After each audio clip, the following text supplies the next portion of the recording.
Important. మీరు concentrate చేయండి, studies మీద కాన్సన్ట్రేట్ చేయండి, బాగా చదువుకోండి. అర్థమైనా మంచి రిజల్ట్ మంచి ప్రొఫెషనల్ కోర్స్కి వెళ్ళిపోవాలి మీరు. Okay girls,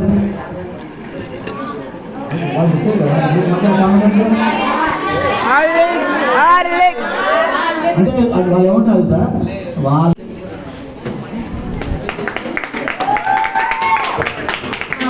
don't want this shouting only. So all the students, keep in your mind all the things what the sir said and all the teachers said. So work on that and don't waste your time. First of all, you have very less time, right?